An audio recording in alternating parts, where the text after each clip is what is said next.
Muy buen día, amigos. Bienvenidos a CREE una vez más. Tenemos el placer de tener entre nosotros a Marcelino Ramírez. La mayoría de las personas que van a ver este programa probablemente ya lo conozcan. Marcelino, viejo amigo de esta casa con el que hemos mantenido algunas entrevistas a lo largo de estos años, es el principal divulgador en Venezuela y yo diría que en toda Sudamérica de lo que es el libro de Urantia. De verdad, pues Marcelino ha dedicado más de 20 años a la difusión de este libro y ha hecho una labor muy buena, muy interesante, en la que ha llegado a diversos países latinoamericanos y en la que ha visitado, pues creo que todos los estados de Venezuela y ha hecho cantidad de conferencias que han dado a conocer al público en general lo que es estas revelaciones que están en el libro de Urantia. Marcelino, pues nada, bienvenido. El tema de hoy es una pregunta que nos hacemos los seres humanos con muchísima frecuencia y tiene que ver con la trascendencia tras la muerte, que viene después. Las principales religiones monoteístas de este mundo, que abarcan probablemente más de la mitad de la población del mundo, como es el cristianismo, el islam y el judaísmo, nos hablan de una recompensa o premio o de un castigo tras la muerte. Otras religiones, más que todo orientales, no se refieren a esa recompensa o premio, ni a ese castigo, sino a sucesivas encarnaciones, en donde vas aprendiendo y donde vas corrigiendo errores anteriores.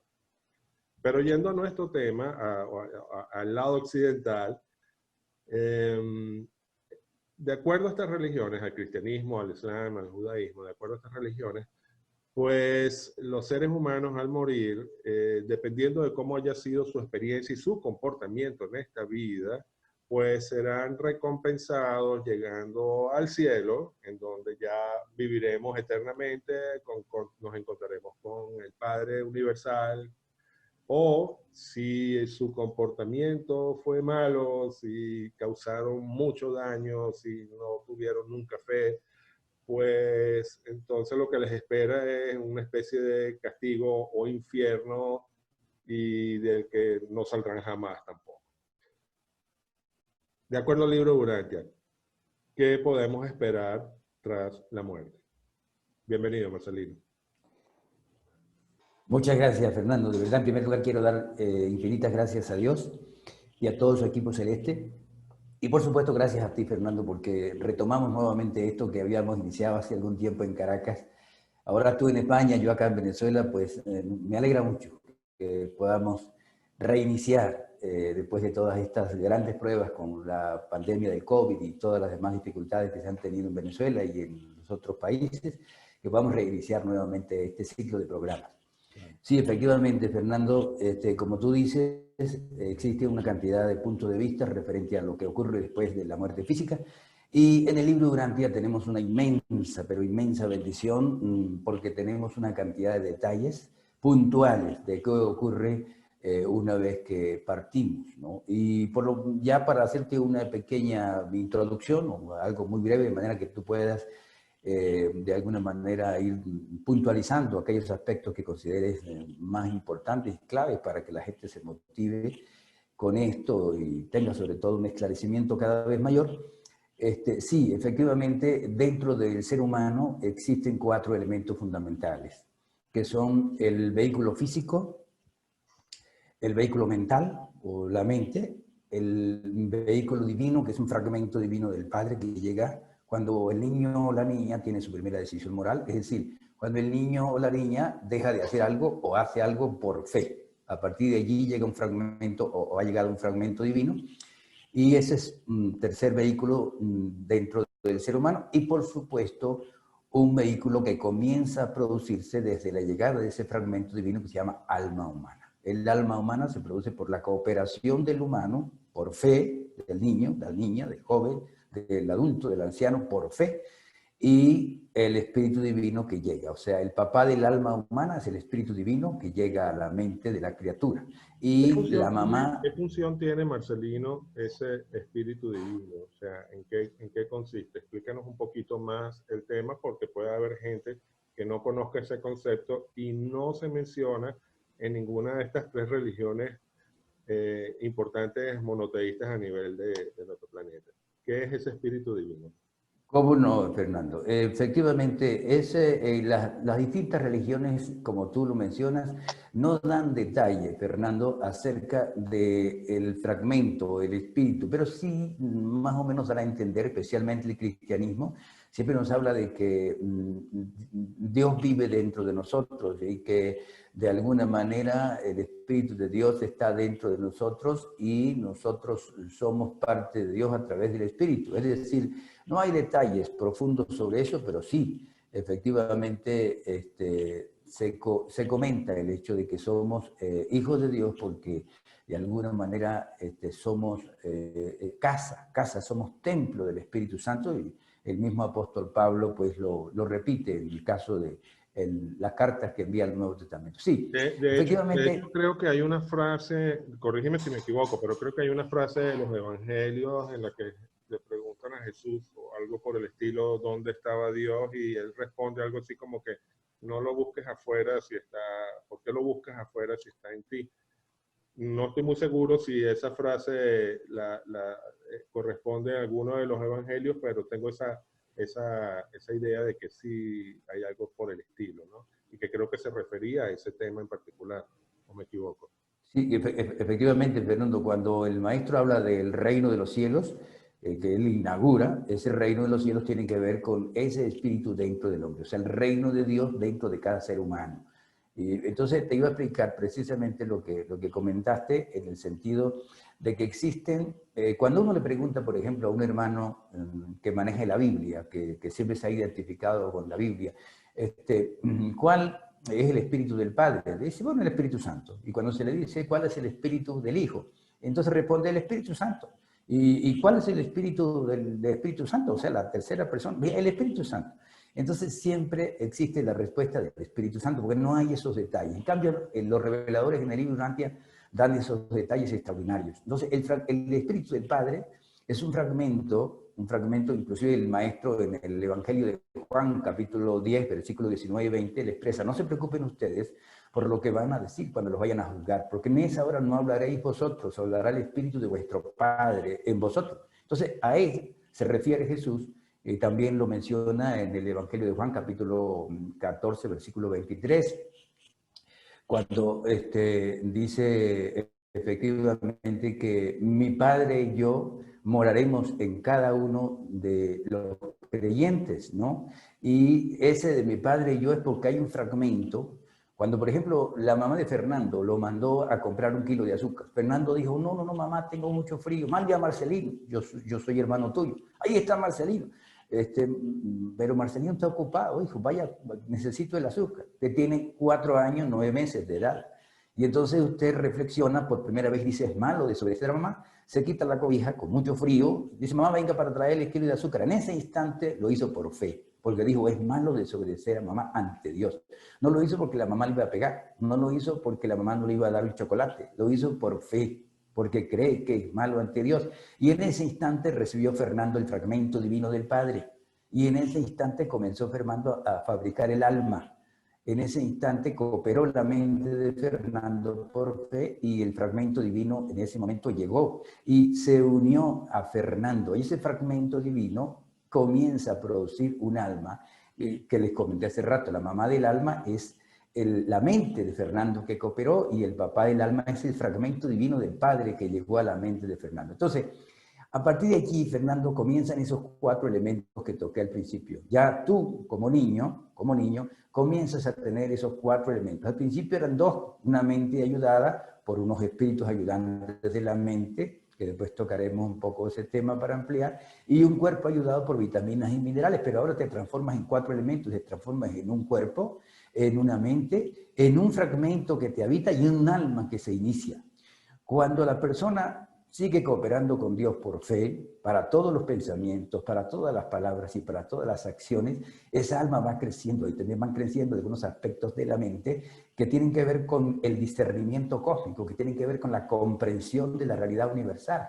Y eso va creciendo también dependiendo de la capacitación que esta criatura vaya recibiendo, ¿no? Vale, De manera pues de que... digamos, estos 4 elementos lo que dan es un sentido de espiritualidad mientras estamos aquí. O sea, ¿qué ocurre? ¿Qué ocurre? Y no quisiera como interrumpirte, puedes terminar lo que estabas exponiendo, pero ¿qué ocurre después de que el cuerpo físico desaparece, o sea, o fallece? ¿Qué es lo que viene? ¿En qué Sí, intervienen estos 4 elementos? exacto, Fernando. Y agradezco, ¿no? Más bien agradezco tus introducciones o tus pequeños cortes para que todo quede lo más claro posible. Sí, efectivamente, allá iba. Cuando la persona fallece, Fernando, en el momento que fallece, en el momento que deja de funcionar el cerebro, es decir, que todos los signos vitales del cerebro llegan a su final, en ese instante el fragmento divino del cual te hablé desaparece. Dice la Biblia, dice, y el espíritu vuelve a Dios, quien lo dio, y el cuerpo vuelve a la tierra de donde provino. Entonces, el fragmento divino del Padre, que en el libro de Urantia se le da un nombre, se llama ajustador del pensamiento. ¿Por qué ajustador? Porque trata de encajar cada vez más los pensamientos hacia los niveles más identificados con la voluntad del Padre, ¿no? Por eso se llama, ellos lo llaman el ajustador del pensamiento con A mayúscula y P mayúscula, por supuesto. Entonces, ese ajustador o ese fragmento divino va al Padre, va al Padre. Y el alma que es un valor, un sentimiento espiritual, un valor que no perece con el cuerpo físico, es tomada por el ángel guardián. El ángel guardián absorbe como una especie de banco, una especie de fideicomiso, absorbe esa alma, el ángel guardián, y la lleva consigo para cuando se produzca la resurrección o el reensamblaje o la repersonalización. Y por supuesto lo que es la mente animalizada, lo que es la mente que tiene que ver con esa parte instintiva que se identifica con el mal y también se puede identificar con el pecado, esa parte de la mente animalizada muere con el cerebro físico y por supuesto ese vehículo físico queda en la tierra y va a ser polvo, ¿no? Entonces, ¿qué ocurre con la persona? Queda de alguna manera como desmembrada. Le iba precisamente a comentar muy rápidamente que la personalidad humana es un don que se le da a la criatura y se le da un poquito antes de la llegada del fragmento divino, cuando Fernando tenía 4 años, 9 meses, que le fue a comprar el azúcar a la mamá, pues un poco antes se había enviado la personalidad y esa personalidad queda como digregada, porque esa personalidad lo que hace no solamente identifica a Fernando con cualquier tipo de cuerpo, un cuerpo físico, un cuerpo semi-espiritual o morontial, como lo llaman ellos cuando uno parte, ¿no? Y un cuerpo espiritual, pero la identidad de esa persona está garantizada por la personalidad, se va a identificar por esa personalidad. Además, la personalidad une a estos 4 elementos, une el cuerpo, une la mente, une el fragmento divino y, por supuesto, une el alma. Vale. Entonces, queda como... Perdón, Marcelino, disculpa la interrupción. Tranquilo. Significa que el alma humana está compuesta básicamente por la personalidad y los recuerdos de esta persona, del ser. Bueno, la sobrevivencia de este don de la personalidad está condicionada por la sobrevivencia del alma. Es decir, la personalidad llega como un don, como un regalo, y esa personalidad sobrevive si sobrevive el alma, porque es importante también tocar esta parte en comparación relacionado con lo que se cree en las distintas religiones. Efectivamente no se produce la reencarnación tal como se cree en los distintos grupos, tanto orientales como otros que de alguna manera tienen identificación con grupos cristianos, pero tampoco se produce esa resurrección que se predica en el mundo cristiano, donde el cuerpo se va a recuperar, el cuerpo nunca se va a recuperar, el cuerpo se va a volver polvo, ¿no? Entonces, sí se produce una especie de reensamblaje, una restitución de la personalidad o una especie, o lo que se puede llamar verdaderamente apropiado como resurrección. Hay una resurrección que se produce. Y precisamente... ¿Dónde se produce esa resurrección, Marcelino? Porque la idea general, al menos en los cristianos, es que la resurrección se produce aquí en la tierra. O sea, que tu cuerpo físico de alguna forma es reconstruido y resucitas aquí. Creo que eso es, en términos generales, la idea que ha prevalecido. Pero Sí, el libro Urantia no es así. ¿En qué consiste sí, esa resurrección?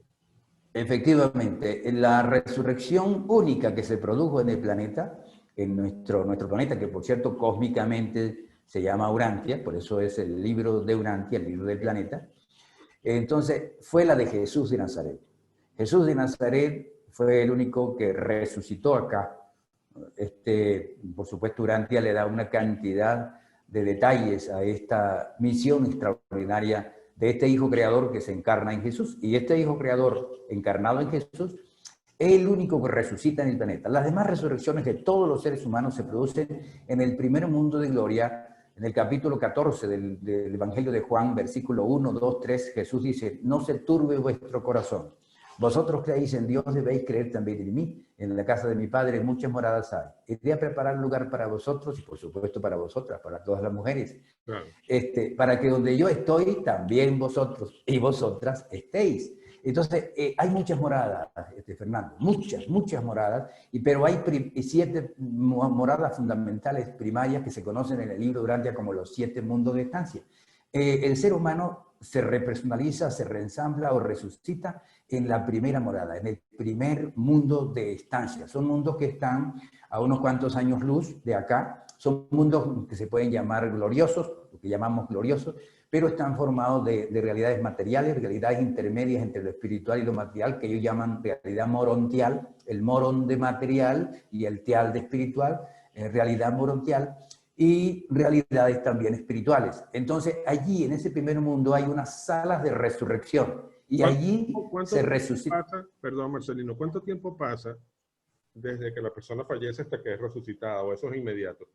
No, porque hay lo siguiente, Fernando, dependiendo de ese trabajo que haya hecho la persona acá. La persona puede cooperar para adelantar, para progresar en alma y en mente un determinado nivel, pero la persona pudiera no cooperar y quizás cuando joven, cuando niño haya aumentado, pues quizás puede retroceder. Se ha visto muchos casos, y aquí tenemos en Venezuela casos donde de alguna manera es muy claro el retroceso que se ha producido en Venezuela y producto de la no cooperación. En algunos casos, pues, o en algunos países y en el mismo Venezuela han habido progresos. Por supuesto, hay siempre progresos individuales, hay siempre progresos, pero en general, pues, se ha observado en el caso de nuestro país pues, un retroceso evidente y a veces no se coopera. Entonces, cuando no se coopera hay retrocesos y hay peligros para esa alma, pero cuando se coopera hay avance. Si la criatura, si el ser humano, sea hombre, sea mujer, ha cooperado lo suficientemente y adquiere niveles elevados, indiscutiblemente puede repersonalizarse, puede ser repersonalizado, resucitado, reensamblado a las 36 horas a lo cual se sometió humildemente Jesús de Nazaret. Entonces, a las 36 horas puede ser despertado cuando tiene una misión importante planetaria en cualquier rama planetaria, ¿no? Cualquier rama política, religiosa, económica, social, científica, ecológica, espiritual, de cualquier rama planetaria. Entonces, si adquiere ese nivel, pues entonces despierta a las 36 horas, es despertado a las 36 horas. Si la persona tiene un nivel medio, por supuesto, un nivel favorable, pero medio, entonces se despierta en resurrecciones de grupo, o sea, resurrecciones especiales milenarias, en grupos, unos de África, otros de Europa, otros de América, etc. Y si la persona tiene niveles bajos de espiritualidad, tanto de alma como de mente, entonces esa persona se despierta o se resucita en lo que llaman resurrecciones especiales, perdón, resurrecciones dispensacionales de fin de época o resurrecciones de dispensaciones de cambio de era. Se llaman resurrecciones de juicio final. Entonces se hacen juicios. La persona que está en ese tipo de resurrección, ¿tiene conciencia del tiempo transcurrido? ¿O simplemente está en una especie de limbo y no hay conciencia del tiempo transcurrido? No hay la más absoluta conciencia del tiempo transcurrido mientras esté dormido, mientras esté entre el momento de la muerte y la resurrección. Dicen los reveladores, aquellas personas que despiertan a los 5 días tienen las mismas reacciones de aquellas personas que despiertan a los 5000 años. No hay una conciencia de tiempo. Lo que sí ocurre es un retraso, indiscutiblemente. Una persona que despierta a las 36 horas, pues adelanta, pero aquella persona que despierta a los 36.000 años, pues simplemente va a estar retrasada. Yo siempre pongo... Hay gente que no despierte en algún momento. Vamos a tocar ese tema y gracias por recordarme, Fernando, gracias por recordarme. Por ejemplo, yo pongo un tema vamos a decir, yo hago una especie de símil. Viene manejando Juana y Pedro, ¿no? Y Pedro, pues, es chicharachero, es fiestero, se toma su trago y tal, y le mama gallo a Juana, como decimos aquí en Venezuela, le echa broma a Juana.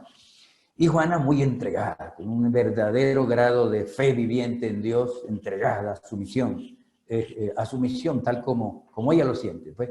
Y bueno, y en ese momento, pues, hay esa... claro, por supuesto, Pedro tiene fe, pero no le ha parado, no ha cooperado suficientemente. Y se estrellan y se matan los dos. Tienen un accidente y allí mueren los dos. Entonces, Juana resucitó a las 36 horas. Entonces, ¿qué ocurre?